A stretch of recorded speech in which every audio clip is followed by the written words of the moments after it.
MashaAllah, la hawla wa la quwwata illa billah al-aliyyil azim. A'udhu billahi minash shaitanir rajim. Bismillahir rahmanir rahim. Alhamdulillahi wa kafa. Wassalatu wassalamu ala ibadihi alladhina istafa. Amma ba'du, farabbi shrah li sadri wa yassir li amri wahlul 'uqdatam min lisani yafqahu qawli.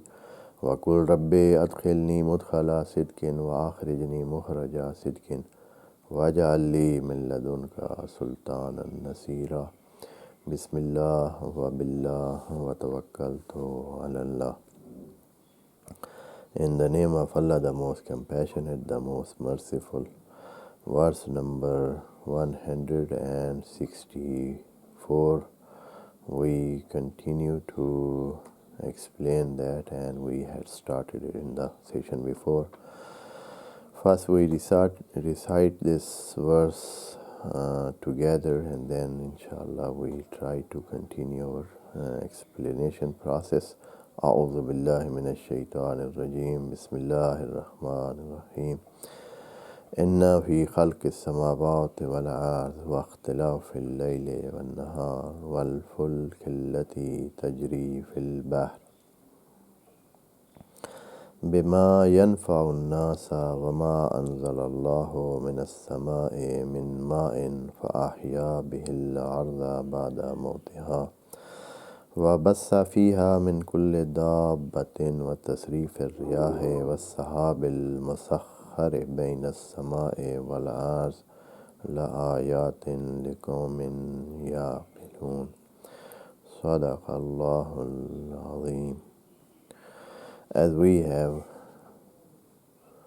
discussed it, and we explained that this verse, a bit longer verse, is containing a rationality or a reasoning or an argument process with so many points in that every point is a complete base for proving that there is someone who is creator, who is managing the universe and all what we find it in the universe. He is the one and only who is creator and who is master now, and he will be mastering it in the day of judgment. As he said, he is to decide about that. He is to decide what, when, and whom, and why something should be there, or what should happen, and when should happen, and how should happen, and all those aspects that relate to the creations that are belonging to him, and he is the master, and he is the one who is, and he is the only one. And this consistency that we see in the universe, it says that the element that is creator of all is one who has put them all in one system and in a correlated system and with the complete integrity and strength that we see in all this system.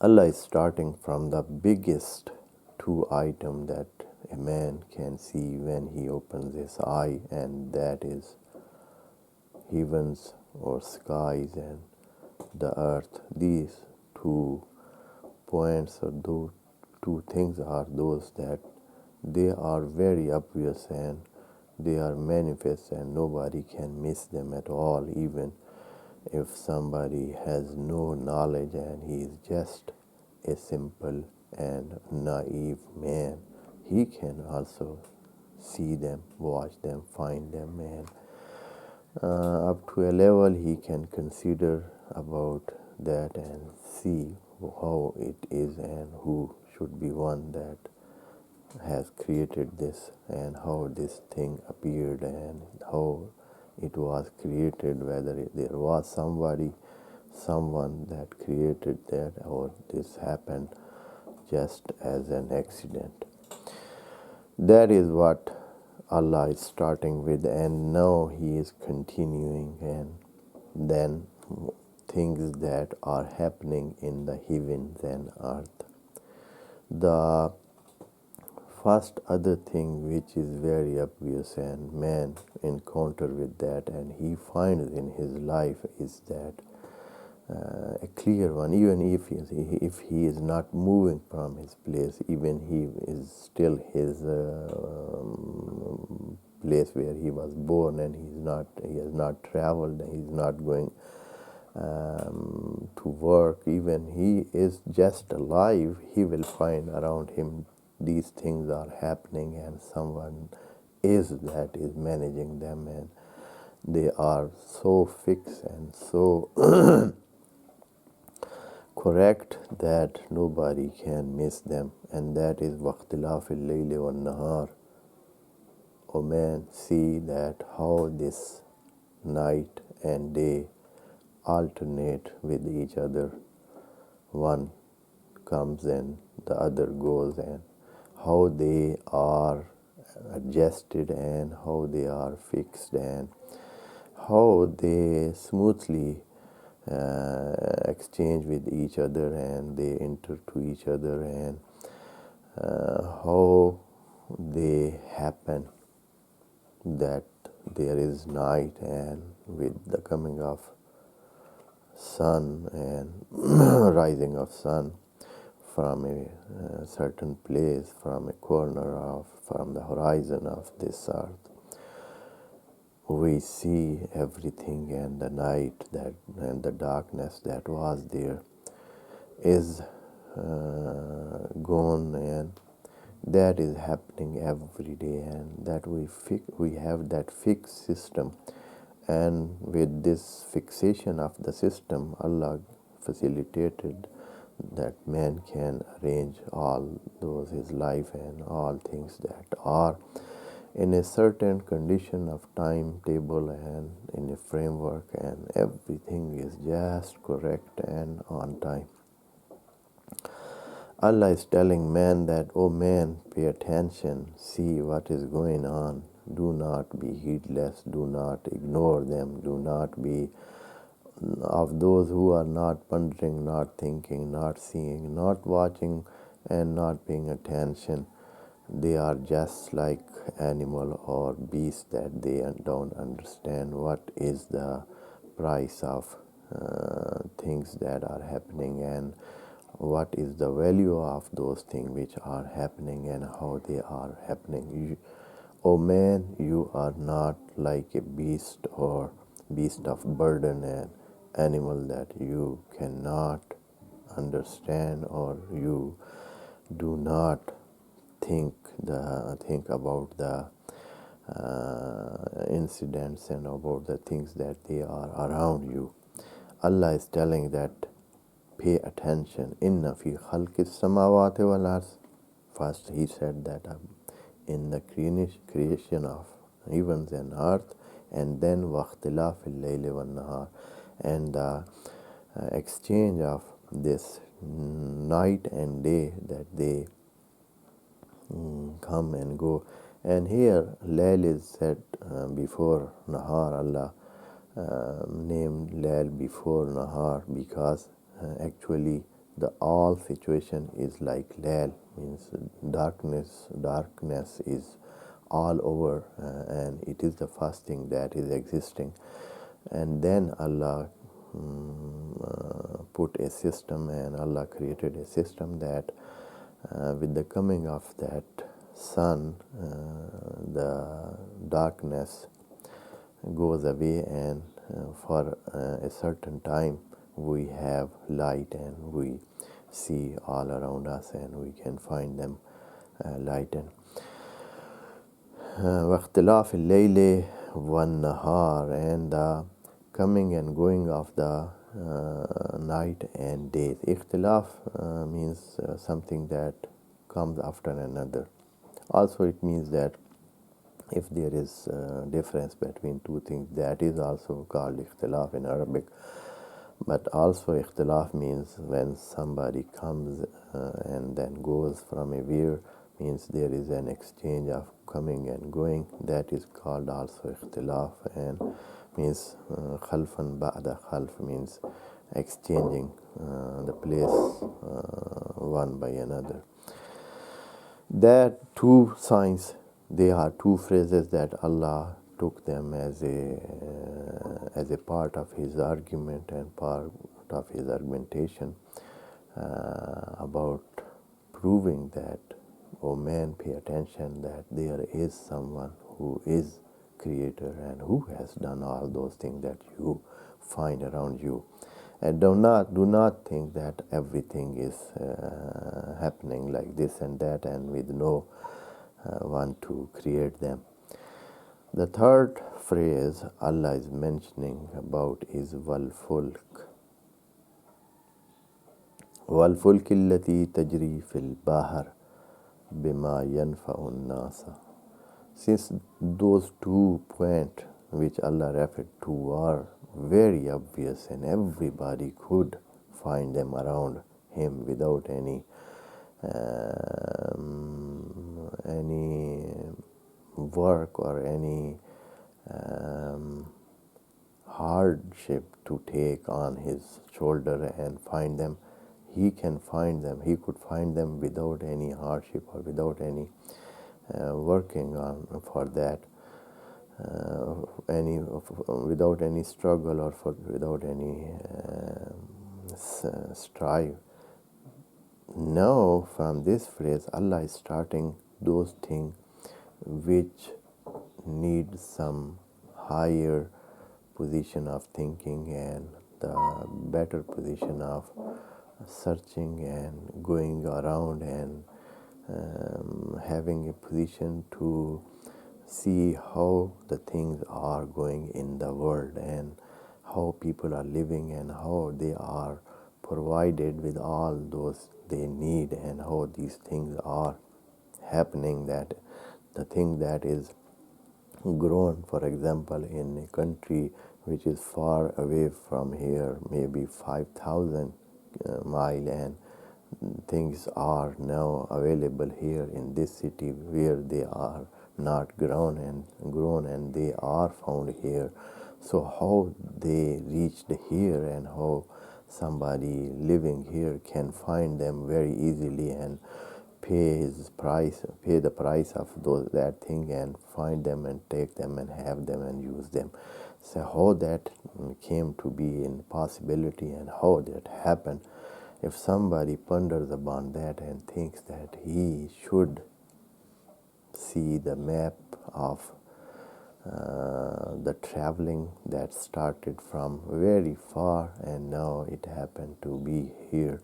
So that pondering and that thinking take him to think about this result, that this happened with so many efforts and so many tools and instruments, and there is a need of vehicle that had carried that thing and brought that thing here, or some carrier or something, that there are so many facilities that they are used, and then this happened that the thing that was grown or that was produced in a faraway country, now we find it here. And when he thinks, he finds that what Allah has said in this verse, and he referred that thing in more than 1,400 years before this time. And that is a thing that we have to contemplate about that and think in that for a while, because the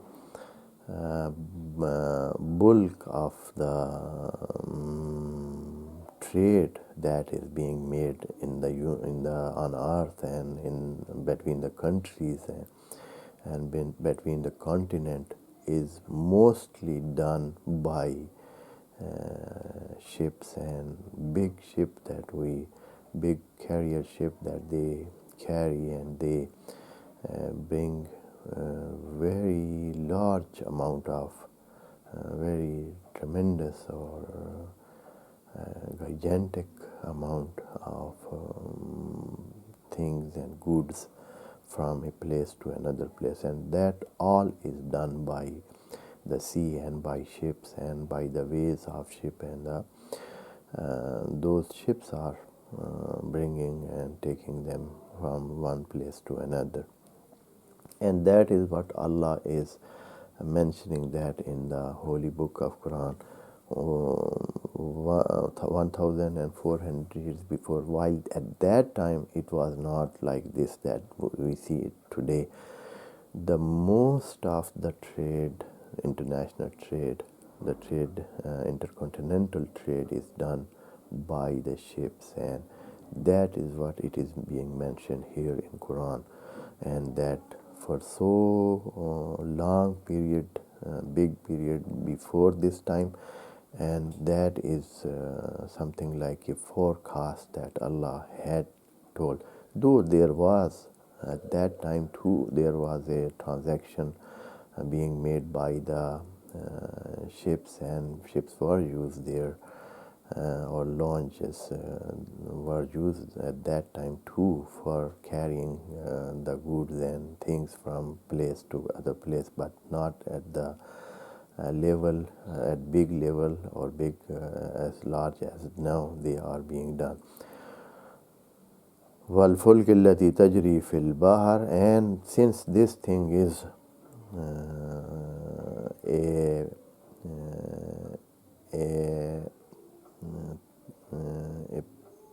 a reasoning or an argumentation that needs some pondering, and that needs some information, and maybe somebody who has not gone to sea, he has not seen sea or ships or launches, maybe he is not knowing that what is Allah talking about ships and those things. Maybe he have heard, and what is the benefit of them that Allah is mentioning them if they are sailing on the level of water of sea and oceans. So what is that a big deal? But Allah is mentioning that if I am mentioning the name of ships and they are sailing and they're running on the water, is for this part of them that they are they have their character in the completing of the necessities of man, and they are providing the needs of man all around the world, and they are distributing them, and they are taking them. The goods are distributed and they are forwarded to every place by ships. So for this purpose Allah is mentioning them, and Allah is telling وَالْفُلْكِ الَّتِي, and the ships that those tajri fil bahr, they sail and they are running on the water, and they tajri fil bahr bima, and not only the empty ships are not meant here. Bima yanfa'un nasa, Allah is telling that these ships are giving benefit to all the people of world, to mankind. It means that that process has been started from the day of His Highness Nuh alayhi salam, as Allah ordered him to make a ship and then sail on the water when there was a big flood created by Allah, and that was as a punishment for the people of the time. So from that time on, or maybe there were ships at that time too, maybe people were using it, but as we see in Quran, the mocking of those people around Nuh alayhi salam, and the fun they made about him while he was making that ship, and since they were not knowing what will be the work of that ship and what this ship will do for them and how this ship will help and what is this, so they were mocking, and they were taking fun of him and making fun of him, and those things show that these people were not aware about ships and what the ships can create or what the benefit that they can give. So Allah talked about ship almost a millennium and half years before. From here, the fourth of the phrases start Wama anzalallahu minas sama, and then he continues to give and complete the argumentation process, and we will inshallah do that in the next session. May Allah help us and give us this opportunity and grace to understand His book and His words. Wassalamu alaikum wa rahmatullahi wa barakatuh. May Allah bless you all.